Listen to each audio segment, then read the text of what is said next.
ጤና ይስጥልን ውድ ተመልካቾቻችንና አድማጮቻችን፣ ኢትዮጵያ ከየት ወዴት በሚል ርዕስ ስር የተዘጋጀ የጽሑፍ ሰነድ ከዚህ በታች እናቀርባለን።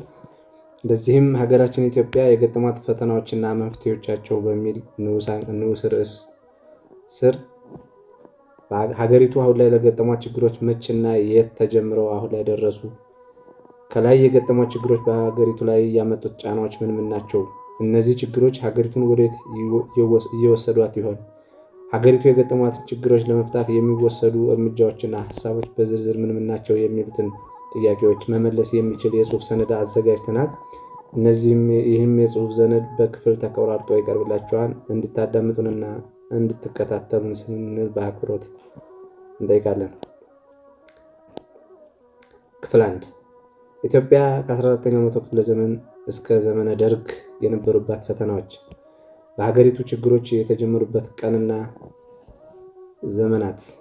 አንደኛ፣ በጥንቱ ኢትዮጵያዊ የነበረ ቋንቋና እምነት ሳይለያቸው በአንድ ላይ ይኖሩ የነበሩ አባቶቻችን ሀገሪቱን የሚያስተዳድሩበትን ባህል፣ ወግና ትውፊት ባለመጠበቅ ለዛሬው የብሔር፣ የጎሳ፣ የጎጥና የቀበሌ እሳቤን እና ስም በመስጠት ለስልጣን ብቻ ታሳቢ ያደረገ ዝናን ለማትረፍ ሀብትን ለማካበት የነበረውን እምነት በማጥፋት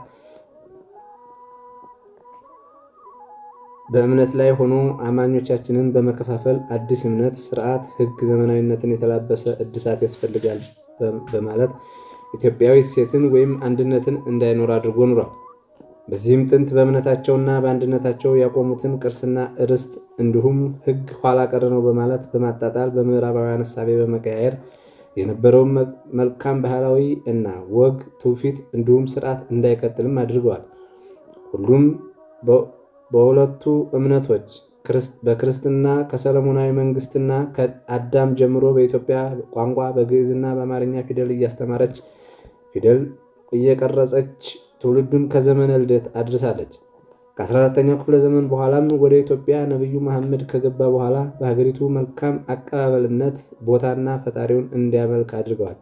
እነዚህ ሁለቱ እምነቶች እንደ እናትና እንደ ልጅ መከራ በመጣ ጊዜ ልዩነት ሳይኖራቸው እምነታቸውን፣ ባህላቸውንና እሴቶቻቸውን በጋራ በመጠበቅ አባቶቻችን አቆይተውልናል።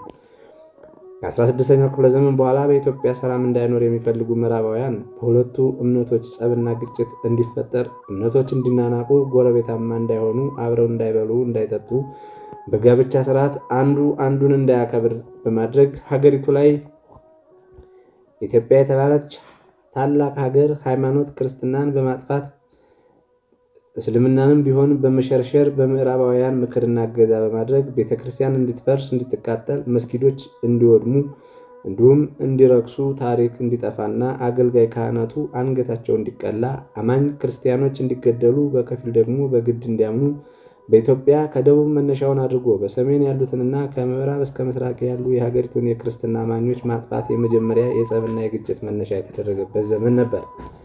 ሁለተኛ፣ በአፄ ሲሱኖስ ዘመን የኢትዮጵያ ኦርቶዶክስ እምነትን በማጥፋት የካቶሊክ እምነት በማስፋፋት ካህናቶችን በመግደል ምዕመናን እምነታቸውን በመቀየር ገዢዎችን ጨምሮ በማሳመን ባህልና ወጋቸውን እንዲሁም እምነታቸውን እንዲቀይሩ በማድረግ የሀገሪቱን ዜጎች ማጥፋት የተጀመረበት ዘመንም ነበር።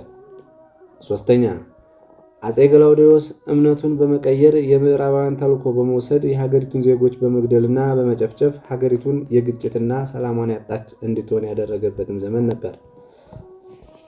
አራተኛ፣ በዮዲት ጉዲት ዘመን ምንም አይነት የክርስትና እምነት አማኝ እንዳይኖር በመግደል በመጨፍጨፍ በሀገሪቱ ላይ ለ40 ዓመታት ሽብርና ጭንቀት እንዲፈጠር ፈተና ሆኖም ያሳለፈበት አጋጣሚ የማይረሳ ነው። አምስተኛ፣ በዘመነ መሳፍንት ወይም 1855 ዓ.ም ጀምሮ በነበረ የአገዛዝ ስርዓት ምዕራባውያን በቀጥታ በመግባት ግማሾች ገዢዎች ድክመታቸውን በመጠቀም አገሪቱ ላይ የእርስ በርስ ጦርነት እንዲካሄድ እንዲሁም ራሳቸው ጦርነት በመክፈት እልቂት የፈጸሙበት ዘመንም ነበር። ህዝብን በመከፋፈል ለጦርነት እንዲጠቀሙበትና እንዲያውሉት ተደርጓል። ገሚሶቹን ጠንካራ ጎናቸውን በመጠቀም ባህልና ወግ፣ እምነትና ስርዓት፣ አብሮነትና አንድነትን እንዲጠብቅ ራሳቸውን መስዋዕት እንደሆኑ አድርገዋል። ስድስተኛ፣ በንጉሠ ነገሥት አፄ ኃይለሥላሴ ወይም ከ1928 እስከ 1933 ኢትዮጵያ በጣሊያን እጅ ወድቃ በነበረችበት ወቅት ባህሏን፣ እምነቷን፣ ወጓን፣ ትውፊቷንና አንድነቷን ታሳቢ አድርገውት የነበረውን በሙሉ በሀገሪቱ ውስጥ በቀጥታ በመግባትና በመቆጣጠር የነበራትን በሙሉ ዘርፈውና አፍርሰው የእነሱን አስተሳሰብ በተላላኪ ኢትዮጵያውያን በመቅረጽና በመዛመድ በመዋለድ ቀሪውን የሀገሪቱን ሀብትና ሕዝብ አንድነቱን እንዲያጠፋ እያደረጉ የመጡበት ዘመንም ነበር። ከዚያ በኋላ ሀገሪቱ የነበራትን በሙሉ እንድታጣ የተደረገው የመጀመሪያ ስራቸው የሕዝቡን ስነ ልቦና በመቀየር የነበረውን መልካምና ጥሩ አስተሳሰብ እንዳይቀጥል አድርገው በማስተማር በርዘውታል። በዚህም የሀገሪቱን ምሁራንና ሊቃውንት በማጥፋት ወይም በመረሸን ገሚሱን ከሀገር ወጥቶ ለሀገሩ መልካም አስተሳሰብና አስተማሪ እንዳይሆን አድርገውታል። ደግሞም ወደ ሀገሩ እንዳይገባና እንዳይኖር እንዳያግዝ ጠንካራና ደካማ ጎኑን እንደ ማንኛውም ሰው ለዜጋው እንዳይሰማው በጊዜው ባሉ ገዢዎች ማዕቀብ እንዲጣልበት ጥሩ አስተሳሰብም እንዳይኖረው ተደርጎ አልፏል። የነገስታቱንና የመሳፍንቱን ወይም የገዢዎችን ዘመን ደካማ ጎናቸውን በማጉላት በዓለም ሚዲያዎች፣ ጋዜጠኞች፣ ጸሐፊዎች መጽሐፍትን በማሳተም ክፉና ጨካኝ ገዢዎች እንደሆኑ ለሀገር የሚጠቅም ነገር እንዳልሰሩ አድርገው ዛሬ ኢትዮጵያውያን ነን ብለን የምንናገርበትና የምንኮራባቸውን መልካም ስራዎችን በመተው ታሪካቸውን በማበላሸት መርዘውታል፣ አጥፍተውታል። እነዚህ መሪዎች ንጹሕ ኢትዮጵያውያን የሆኑ ስለነበሩ ወይም ለሕዝባቸው ለእምነታቸው ሟችና ተጋዳይ ስለነበሩ ልጆቻቸውን በዘር ይተኩት የነበረውን የስልጣን ሽግግር በማድረግ ሲያስተዳድሯትና ይወዷት የነበረችዋን ሀገር ታሪኳ የከፋ ነው በማለት ሕዝቡን በማሳመፅ እውቀታቸውንና ዘራቸውን፣ ስራቸውን፣ ታማኝነታቸውን፣ እምነታቸውን፣ ባህልና ወግ ጠባቂነታቸውን እንዲጠፋና እንዲበረዝ ተደርጓል። በተለይ በምዕራባውያን አስተምህሮት የተሰጠ ስለሆነ ሰሜኑን በእምነቱ በባህሉና በወጉ አባቶች የሀገራቸውን ዜጎች ለይተው በማወቅ ጥንታዊ ኢትዮጵያዊነትን አዲስ ሰፋሪ ብለው በመለየት ቦታና አካባቢውን ለይቶ በማስቀመጥ ለአገዛዝ ያመቻቸው ዘንድ እንደየአመጣጣቸው ኢትዮጵያዊ እንዲሆኑ ባህሏን፣ ወጓን፣ ሕጓንና እምነቷን እየተማሩ ጸብና ግጭት እንዳይፈጠር ለመጪውም ገዥ አስተምረው ይኖሩ የነበሩ ንጉሠ ነገሥት አፄ ኃይለ ሥላሴ ዘመን ጀምሮ የኢትዮጵያ ዜጋ በሙሉ በጣሊያን ቅኝ ግዛት ተይዞ ከሀገሪቱ ባህል በወጣና ባፈነገጠ መንገድ ለሀገሪቱ በማይጠቅም ሕግና ስርዓት እንድትመራና እንድትተዳደር ተደርጓል። ሊቃውንትና ምሁራን ከሀገሪቱ ፈርሰው እንዲወጡ ተደርጓል። የገዢ ቤተሰቦችና ልጆች እንዲገደሉና ስደትም እንዲሰደዱ ተደርጓል። ጣሊያን ከሀገሪቱ ለቆ ከወጣ በኋላ ሕዝቡ እምነቱን፣ ባህሉን እንዲሁም ወጉን ለማስቀጠል ጥረት ባደረገ ጊዜ ስቃይና መከራ በዝቶበት ነበር። ነገስታቱም ከተሰደዱበት ሀገር ባህል፣ ወግና እምነታቸውን ወደኋላ በመተው ስልጣናቸውን በማስቀደም የሀገሪቱን ዜጋ በሙሉ እንዲከፋፈል አድርገዋል። ሀገሪቱ ለ3000 ዘመናት ትተዳደርበት የነበረውን ሕግና ስርዓት በማጥፋትና በመቀየር በምዕራባውያን በተቀረጸ ሕገ መንግስት ማስተዳደር እንዲጀመር ተደርጓል። ለዚህም አንደኛ ፍትሐ ነገሥት የነበረውን የሀገሪቱን የሃይማኖትም ይሁን ማንኛውንም ስብዕና የሚዳኝ ስርዓትና ሕግ ወደ ፍትሐ ብሔር ብሎ በመቀየር ኢትዮጵያን ሕግ አልባ እንድትሆን እምነታቸውም ስርዓት አልባና የሚዳኝ እንዳይሆን ተደርጎ የነበረበት ዘመን ሆኖ አልፏል። ሁለተኛ አስተምህሮቱን በሀገሪቱ ባህልና ቋንቋ ፊደል እንዳይማሩ ወይንም የበላይነት እንዳይኖራቸውና ኋላ ቀር እንዲሆኑ በሌላ ሀገር ቋንቋና ፊደል አመለካከትና ሀሳቤ እንዲቀየር አድርገውታል። ሶስተኛ ስልጣን የግልና የባለ ጉልበተኞች ለምዕራባውያን ታዛዥ አስፈጻሚ የሆኑ ግለሰቦች እንዲፈጠሩ ተደርጓል። አራተኛ የኢትዮጵያ እምነት ብዝሃነት እንዲኖረው በማድረግ አንዱን ከአንዱ እንዲለያይ መተማመን እንዲሁም በእምነቱ እንዳይጸና የእምነት ስርዓትና ሕጎች እንዳይከበሩ ነባር እምነቶች ኋላ ቀር እንዲሆኑ ተደርጎ አልፏል። አምስተኛ የኢትዮጵያ የእምነት የበላይነት በዓለም ላይ ጥንታዊ መሆናቸው የታወቀ ሀገሪቷ ላይ ያሉ መንግስታቶች ግን የበላይነቷን አሳጥተው ትውፊቷን፣ ባህሏን፣ ሕጓን፣ ነፃነቷንና ሕዝቦቿን፣ ቅርሶቿንና ፊደሏን፣ ገናንነቷንና ታማኝነቱን እየተጠቀመ በዓለም አቀፍ እውቅና የተሰጣትን የተቀደሰች ሀገር ኢትዮጵያ ሁሉንም ነገር አጥፍተውባትና ቀምተውባት አልፏል። ለዚህም ለአብነት በእስራኤል ሀገር ውስጥ ያሉ እምነቶች ኦርቶዶክስ፣ የአይሁድ እምነትና እስልምና ሲሆኑ በአረብ ሀገር ስንመለከት እስልምና የበላይ የሆነ እምነት፣ ሩሲያን ስንመለከት ኦርቶዶክስ የበላይ እምነት ተደርገው እንደ ሀገራችን ሁኔታ ግን ኢትዮጵያ የተባለች ከሰለሞናዊ ጀምሮ በኦሪት ከአዲስ ኪዳን ኦርቶዶክስ ብላ የምታምን ሀገር እንደሆነች ይታወቃል። ይህች እምነት ፊደል ቀርጻ፣ ብራና ድጣ፣ ጉባኤ ዘርግታ፣ ባህልና ወግ ሰርታ፣ ነገስታትን አንግሳ ክህነትን ክና እንግዶችን ተቀብላ ሀገር የተባለች እምነት ክርስትና የነበረች ሲሆን ይህችን እምነት ያጠፉት ከአፄ ኃይለሥላሴ ጀምሮ የመጡ ገዢዎች እንዳትወቅሳቸውና እንዳትከሳቸው ወይም እንዳትገጥማቸው ቀድሞው ህዝቡን፣ ታዳጊውን፣ ምሁራኑን፣ ካህናቱን፣ መነኮሳትን፣ ጳጳሱን በመበረዝና ምንም በማያውቁ መሪዎች ቤተ ክርስቲያን እንድትጠፋ የበላይነቷን እንዳያስጠብቁ ሀገር ሆና እንዳትቀጥል የሚያጠፉትን በመሸለም እውነተኛዎችን በማጥፋትና በማሳደድ መጽሐፍቶችን በመበረዝ እንድትጠፋና የበላይነቷን እንዳታስጠብቅ ተደርጋለች።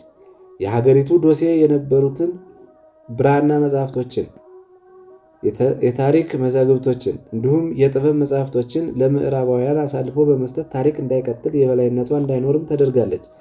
በበጎና በቅንነት የሚያዩዋትን መምህራንና አባቶቻችንን በአገልግሎት የሚፋጠኑትን ህዝብንና ሀገርን የሚያገለግሉትን እንዲጠፉና ከሀገር የሐሰት መረጃ በመቅረጽ ቤተክርስቲያን እንዳታስተምር እንዳታሳውቅ በማድረግ ህዝቦቿን እንዳትጠብቅ በፈሪሃ እግዚአብሔር በፍቅርና በሰላም እንዳይኖሩ ተደርጎ አልፏል። ኢትዮጵያ በዘመነ ደርግ ስርዓት የገጠሟት ፈተናዎች። በዘመነ ሶሻሊስት ወይም ደርግ ወታደራዊ ስርዓት ኢትዮጵያ የደርግ መንግስት ከተጀመረበት ወይም ከተመሰረተበት ቀን ጀምሮ እስከ ወታደራዊ ስርዓት ያስተዳድርበት ዘመን መሆኑ ይታወቃል። በዚህ ስርዓት የነበረው አስተምሮት ገዢዎች ባህልና ወግ፣ እምነትና ስርዓት በከፊል ከዘመነ አፄዎቹ የተረፈውን በማጥፋት የተጀመረ ነው። መጀመሪያ ንጉሳዊ ስርዓቱን በማፍረስ መደበኛ ገዢውን መሬት ላራሹ በማለት የጥንቶቹን ከማሻሻል ይልቅ በማጥላላትና በማጥፋፋት የሀገሪቱን ዜጋ ለሞትና ለጦርነት ዳርጎ አልፏል። ከዚህም መካከል በጣሊያን ስሪት የተቀመጡ አቀንቃኞችና ዘመዶች እጃቸውንና እግራቸውን በመዘርጋት ጋብዟቸዋል። የሀገሪቱን ዜጋ ለመገነጣጠል ድንበርና ጥቅሟን በጋራ የምታስከብርበትን አንድነትን በመበተን እንዲጀመርም ተደርጓል። በደርግ መንግስት ነገስታት ተገድለዋል። ጳጳሳቱ ገሚሱ ተገድለዋል፣ ገሚሱ ደግሞ ሃይማኖቱ ተቀይጧል። የገዢዎች ስርዓት በሙሉ ተኮንኖ ለትውልድ እንዲተላለፍ ተደርጓል። አንዱ ባሪያ ሌላውን ንጉሥ አድርገው የታላቅነትና የታናሽነት ስሜት እንዲሰማው ተደርጓል። የሀገሪቱን ባህል ያልጠበቀ አስተምህሮት ለእምነትና ለነበረባት አብሮነትና ሰላም የሚነሳ ህዝብን ያለወጉና ያለባህሉ እንገዛዋለን የሚሉ ፓርቲዎች በመፍጠር ልዩነቶች እንዲሰፉ ተደርጓል። የፈለገው እየመጣ እግዚአብሔር ባከበረው ህዝብ ወንበር ላይ ተቀምጦ ገሚሱን እንዲገድል የሚያደርግ ባለስልጣናት ሰይፍ እየታጠቁ ህዝቡን ባላመነበት እንዲመራ ተደርጓል። ምሁራንን በአሰቃቂ ሁኔታ እንዲሞቱና እንዲጠፉ የተደረጉበት ስርዓትም ሆኖ አልፏል። የሚማሩና የሚመራመሩ ተማሪዎችን ከእናት ከአባቶቻቸው ሳይደርሱ ያለ ፈቃዳቸው ወደ ውትድርና ወደ ጦር ሜዳ ሄደው እንዲሞቱም ተደርጓል። በዚህም ዘመን ገሚሱን አሸባሪ ወይም ቀይ ሽብር እና ነጭ ሽብር ብሎ ስም በመስጠት ብዙ ወጣቶችን የተገደሉ በስርዓት እንደነበርም ሁሉ የሚያውቀው ሀቅ ሆኖ አልፏል። በዚያ ዘመን ራብና ህመም ኢትዮጵያውያንን በሙሉ እንዲገድልና እንዲያልቁም አድርጎ ያለፈ ዘመን ነበር።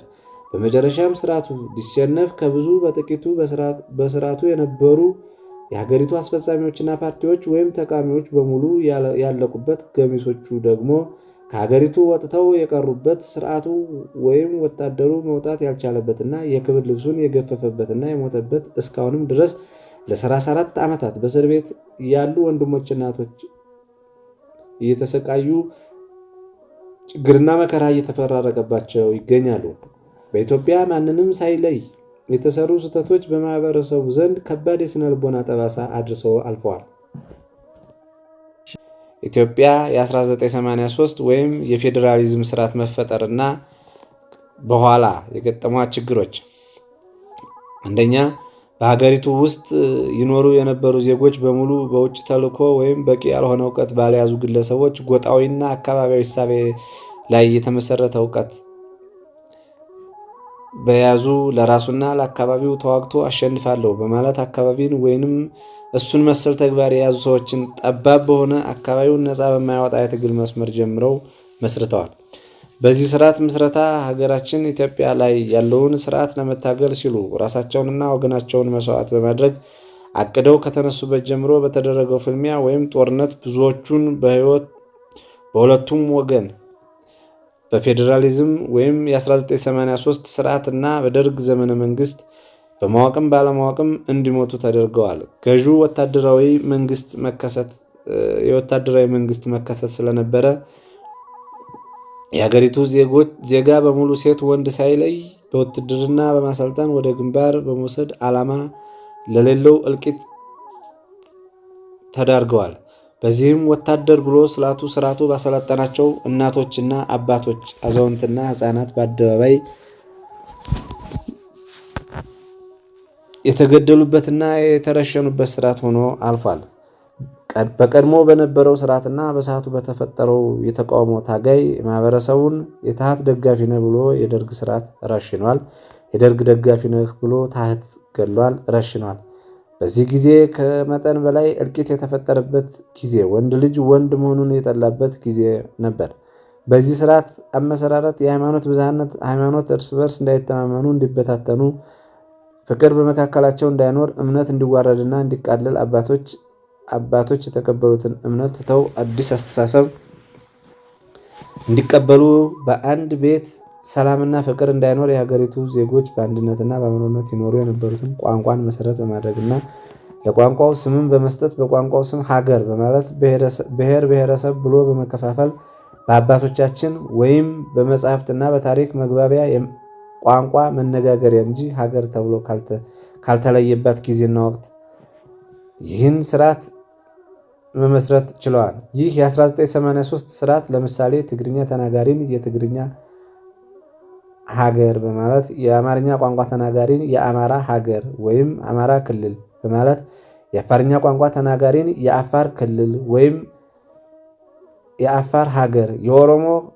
ቋንቋ ተናጋሪን የኦሮሞ ሀገር ወይም የኦሮሞ ክልል በማለት እንዲሁም ሌሎች የሀገሪቱ ቋንቋ ተናጋሪዎችን መሰረት በማድረግ ሀገር ብሎ በመከፋፈል በመጀመሪያ የተጠቀመበት የማፍረሻ መንገድ ነበር። ይኸውም አንዱን ብሔር ሀገር ብሎ በመሰየምና ለመገነጣጠል እንዲመች አድርገው በክልል የመሰረቱበት መንገድ ነበር። ባህልን ወይም የሀገሪቱን ባህልና ወግ ትክክለኛና ትክክለኛ ያልሆነውን ባለመለየት አጸያፊውንም መልካሙንም በአንድ ላይ መብት የሚል ሕግ በማምጣት እንዲጋጩና እንዲቃረኑ ሀገሪቱ ትክክለኛውን ባህል እውቀትና እንደ ትርክትና እንደ ኋላ ቀር አድርገው እንዲታሰቡ የተደረገበት ጊዜ ነበር። የሀገሪቱ ሕግና ስርዓት ወይም ሕገ መንግስት ከበፊቱ የነበረውን ስርዓት በማፍረስ የጀመረው ይህ ስርዓት ትልቁን ሕግና ስርዓት በማፍረስ የተረፉትንም ሆነ የቀሩትን መብትና ግዴታዎች እንዲፈርሱ ተደርጓል። ይህ ስርዓት በዓለም አቀፍም ሆነ በሀገሪቱ ውስጥ ፈጽሞ ለሀገርና የሀገሪቱን ዜጋ መሰረት ያላደረገ፣ በህዝብ ዘንድ ቅቡልነት የሌለው፣ በምሁራን ያልተተቸ፣ በኃይልና በጉልበት በማጽደቅ አሁን ላለንበትና ለደረስንበት ሞትና እልቂት፣ መለያየትና መገነጣጠል ምክንያት የሆነ ስርዓት ነበር። የሃይማኖትና የብሔር ብሔረሰቦች እኩልነት በማለት የእኩልነት ስርዓት በማስመሰል አካሂዶ በመመስረት ሃይማኖትን ሀገርን የሰራች ሃይማኖት ባህልና ፊደሉን ቋንቋን ሰብአዊነትን ተላብሶ የሚሰራውንና የመጣውን እምነት አንዱን ከሌላው ጋር በማድረግ ስራውን እንዳይሰራ ለሀገሪቱ አስተዋጽኦ እንዳያደርግና ውድቅ እንዲሆን ተደርጓል። የሀገሪቱን ዜጎች እኩል ናቸው በማለት ተከባብሮ ይኖር የነበረው ዜጋ ጽንፍና ከሀገሪቱ ባህልና ወግ የወጣ አካሄድ ትርክት በመፍጠር አንደኛው ባሪያ ሌላኛው ገዢ የነበረ በማለት ያልሆነ፣ ያልነበረ፣ ያልተፈጠረ፣ ያልተደረገ ድርጊት ተደርጓል በማለት የሀገሪቱን ታላቁን ሕዝብ እርስ በርስ እንዲበላላ የተሰራ ስርዓት አሁን ላይ ለገጠመን ችግር ዳርጎናል። ለምሳሌ ኢትዮጵያን ብሔረ አጋዚ ወይም አቢሲኒያ ትባል የነበረች ሲሆን ከዛሬ 500 ዓመት በፊት የሀገሪቱ መጠሪያ ስሞች የነበሩም ሲሆን አሁን ግን ትውልዱ የአብሮነትና የጋራነት እሴት አባቶቻቸው በጋራ በመሆን ኢትዮጵያ ብለው በሰየሟት ማንኛውንም የቋንቋ ተናጋሪ ኢትዮጵያዊ በማለት የያዘች እንጂ ሌላ ስም ወይንም የተለየ ሀገር ተሰይሞላት እንድትጠራና ተከፋፍላ ብዙ ሀገር እንድትሆን ባልፈቀዱበት ሁኔታ ይህ ስርዓት የመገነጣጠልና የማፍረስ እሳቤ የገነባበት ስርዓትም ነበር። ሁለተኛ፣ ሀገሪቱን የትምህርት ስርዓት በመቀያየር ሀገሪቱ የማይጠቅማትንና የምዕራባውያንን ተልዕኮ የተሸከመ የትምህርት ስርዓት በመፍጠር የተማረው ምሁራን ከሀገር እና ከወገን ይልቅ ለግልና ለራስ ቋንቋ ተናጋሪ እንዲሁም ለተፈጠረው ስርዓት ተገዥና አሳቢ በማድረግና በመቅረጽ ሀገሪቱ አሁን ስላለችበት ውድቀት ወይም አሁን ላለው ትውልድ የእርስ በርስ የግጭት አስተምህሮት እንዲመጣ ያደረገ ስርዓት ሆኖ አልፏል። በዚህ የትምህርት ስርዓት የታነጹ ምሁራኖችና የሃይማኖት ሊቃውንቶች እንዲሁም ጋዜጠኞችና ፖለቲከኞች፣ ጸሐፊዎችና አዋቂዎች በእጅጉ ለሀገሪቱ ከመጥቀም ይልቅ ራስ ወዳድ እንዲሆኑ ተደርጎ የተቀረጸ እንጂ ለሀገሪቱ አንዳችም ሰላምና ፍቅር፣ ትሕትናና ትዕግስትን፣ አንድነትና አብሮነትን፣ ፈሪሃ እግዚአብሔር የሌላቸው የሌላው አስተምህሮት በሀገሪቱ ላይ የሐሰት አስተማሪዎችና ምስክሮች እንዲሁም ጸሐፊዎች አማኞች ሆነው የተፈጠሩበት ስርዓት ሆኖ አልፏል። የጥፋት ትርክት ያዘለ ሰነድ በማዘጋጀት ከአብሮነት ይልቅ ጥላቻና መለያየትን፣ ከመተማመን ይልቅ መጠራጠርን፣ ከሰላም ይልቅ ጸብን፣ ከአንድነት ይልቅ ልዩነትን የሚሰብክ ጽሑፍ በመሰነድ ወደ ማህበረሰቡ በተሸካሚ ፖለቲከኞች በመውረድና በመዝራት የሀገሪቱን ሕዝቦች ለመበታተንና ኢትዮጵያን ብዙ ሀገር አድርጎ በመስራትና የመገዳደል ስርዓት ፈጥሮ አልፏል። ይህ የ1983 ስርዓት በአርሶ አደሮች ዘንድ በሀገሪቱ የሚገኙ የተፈጥሮ ጸጋዎችን ተጠቅመው ምርትን እንዳያመርቱ ከምዕራባውያን በመጣ ምንነቱ በማይታወቅ የቴክኖሎጂ ግኝት እንዲጠቀሙ በማድረግ አርሶ አደሩን በአገዛዙ ስር በማድረግ በራሱ የማይተማመን አርሶ አደር በምዕራባውያን እጅ የወደቀ አምራች እንዲፈጠር የተደረገበት ስርዓት ሆኖም አልፏል።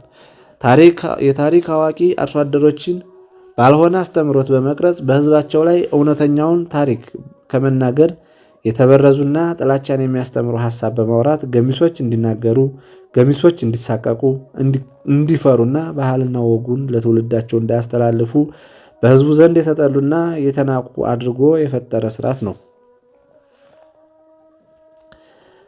በሀገሪቱ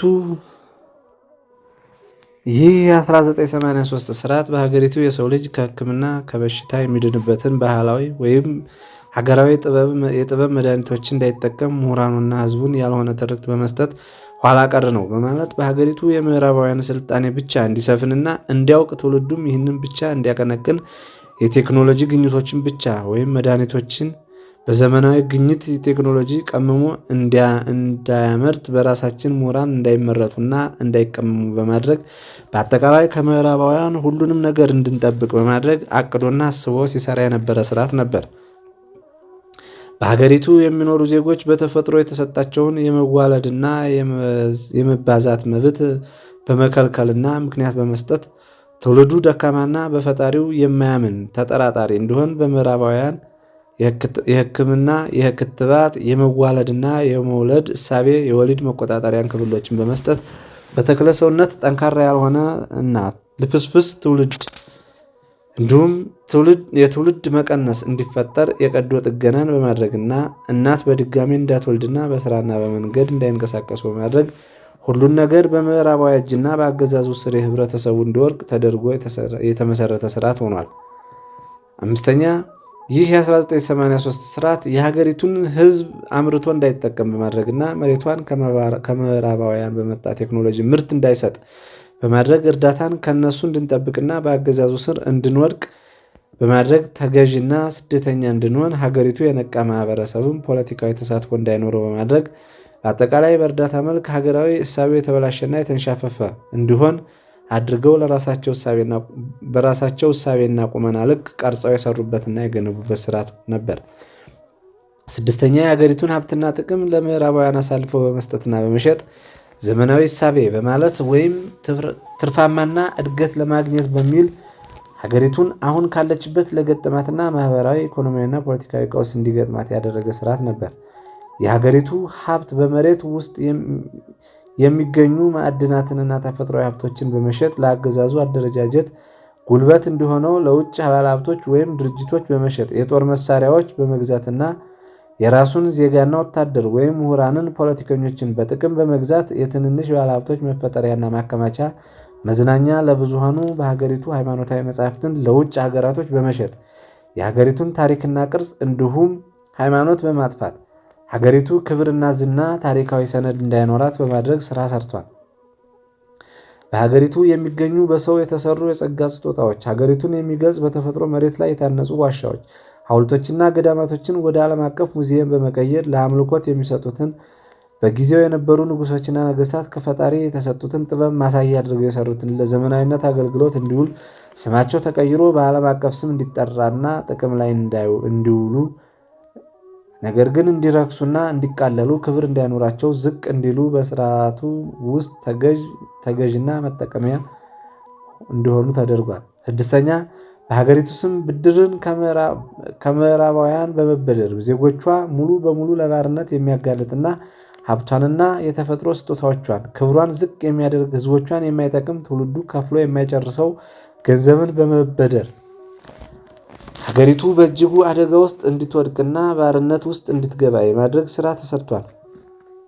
የሀገሪቱ ዜጎች ሳያውቁ ወይም ጥቅምና ጉዳቱን ሳይለዩ አደራጅተው ስርዓቱ በህዝብም ስም ወይም በሀገሪቱ ስም ሚሊዮነር በመሆን የብዙሃኑን ኢትዮጵያዊ የኑሮ ሁኔታ አደጋ ውስጥ በማስገባትና ድሃን በማብዛት ተረጂ በማድረግ በኑሮ የተጎሳቆለ ህብረተሰብ እንዲፈጠር ያደረገ ስርዓት ነበር። ሰባተኛ የሀገሪቱ ሰንደቅ ዓላማ ከጥንት ከአባቶቻችን የተሰጠንና የወረስነው እንዲሁም ከፈጣሪያችን ያገኘነውን የቃል ኪዳን ሰንደቅ ዓላማ መለያችን የሆነችውን የሀገሪቱ የክብር መገለጫዋና ህዝቦቿ የሚኮሩባትን የአንድነት ምልክቶቿን በመለያየትና ለየክልሎች ተለይተው በመስጠት እና በመከፋፈል ለእያንዳንዱ ብሔር ብሔረሰብ ላላቸው የተለያየ ሰንደቅ ዓላማ መስጠት ጊዜያዊ የፖለቲካ ዓላማን ለማስፈጸም ትክክለኛ እና እውነተኛ የነበረችውን ሰንደቅ ዓላማ በማጥላላትና በብሔር ብሔረሰቦች ዘንድ ክብር እንዳይኖራት በማድረግ የሰንደቅ ዓላማ የኢትዮጵያ መገለጫ መሆኗ እየታወቀ ሀገር ላይ አንድ ሰንደቅ ዓላማ መኖር ሲገባው ከ14 በላይ ሰንደቅ ዓላማ በማጽደቅ ልዩነትን በሚያሰፋ መልኩ የሰራና የሀገሪቱ መጠሪያ ሰንደቅ ዓላማ ከአረንጓዴ ቢጫና ቀይ ውጪ በመሃል ላይ ትርጉሙ የማይታወቅና በእርሱ ዘንድ ምስጢር ያለውን አርማ በመቀላቀል የሰንደቅ ዓላማ ታሪክን በማበላሸት ሀገሪቱን የማይወክልና የማይገልጽ ምልክት በማስቀመጥ ሃይማኖትን፣ ባህልና ወግን የሚያጠፋ ድርጊትና ስርዓት የተገበረ አገዛዝ ነበር። ከዚህ በፊት የነበረችው ሰንደቅ ዓላማ ንጹህ አረንጓዴ ቢጫና ቀይ የነበራት ሲሆን የማንኛውም ሀገራት ሰንደቅ ዓላማ መነሻና መሰረት የሆነች መሆኗን ሁሉም ያምናል። በሰንደቅ ዓላማችን ወይም በንጹህ አረንጓዴ ቢጫና ቀይ ኢትዮጵያውያን በአንድ የውጭ ወራሪ ድልን ነስተዋል፣ ተፋልመውም አሸንፈዋል፣ ተዋድቀዋል፣ ሞተዋል፣ ቆስለዋል። ይህች ሰንደቅ ዓላማ ስሪቷ በዘመኑ ቴክኖሎጂ የተዋጀች ሳይሆን በፊት የነበረች በአባቶቻችን ዘመን ከሰማያት ባዩት ምልክት መሰረት በመሬት በመስራት በተለያዩ አበባዎችና ቅጠሎች ቀለማትን ቀይጠው በመስራት ከትውልድ ትውልድ አስተላልፈውልናል። ነገር ግን ይህ ስርዓት የተደከመባትን የሀገሪቱን የአንድነት መገለጫ የሆነችውን ሰንደቅ ዓላማ ወደ ጎን በመተው በራሳቸውና በምዕራባውያን በወጡት ምስጢራዊ እሳቤ ተነሳስተው ሰንደቅ ዓላማችንን በማይፈለግና ሀገሪቱን በማይመጥን ሁኔታ ዝቅ በማድረግ በማበላሸት እንዲሁም በመከፋፈል የሀገርን ክብር ዝቅ ባደረገ መልኩ ሰርተው አልፈዋል። ስምንተኛ ብሔርና ብሔረሰቦችን ለመበደልና አንዱን ከሌላው ዝቅ ለማድረግ ለማንኳሰስና ጫና ለመፍጠር ሌላኛውን ደግሞ የበላይ በማድረግ ስርዓቱ ያልተገባ በምድር ላይ የአንዱን ብሔር ከሌላው ብሔር ወሰንና ድንበር በመስጠት ነባሩን ሕዝብ ለማፍለስና ለማጥፋት በስነ ልቦና ዝቅ ለማድረግ ሲባል በክልል በመከፋፈል ክልልን እንደ ሀገር በመቁጠር ከኢትዮጵያ ይልቅ በክልል ተወስነው በመላ ሀገሪቱ ከመኖር ይልቅ በተወለዱበት አካባቢ ብቻ ተወስኖ እንዲኖሩ ያደረገ ስርዓት ነበር። ይህ እንደ ምሳሌ ብንወስድ የአንድን ክልል ከሌላው ክልል የወሰን እና ድንበር በመቀማት ለሌላው ክልል በመስጠትና ያልነበረውን ብሔር በማስፈር የግጭትና የጸብ መንስኤ በማድረግ የኔነት ስሜትን በማስፋፋትና እርስ በርስ እንዲጋጩ እንዲሁም ክልሎችን እንደ ሀገር አድርጎ የሚቆጠር ስርዓት ተፈጥሮ አልፏል። የነበራትን ድንበርና የጠረፍ አንድነትን ከፋፍሎና ቆራርሶ ለሌላ ሀገራት በመሸጥና በመስጠት የግል ጥቅምን መሰረት ባደረገ መልኩ ሀገርን አደጋ በማስገባት ለፖለቲከኞች ጥቅምና ዓላማ የዋለ ስርዓትም ነበር። አንዲት ኢትዮጵያ ትባል የነበረችውን ገናና ሰፊ ህዝብ የተለያዩ ሀገር በመመስረትና በመገነጣጠል ትንሿ ኢትዮጵያ እንድትፈጠር በፖለቲከኞች ዶሴና ተንኮል የተመሰረተ ስርዓት ነበር።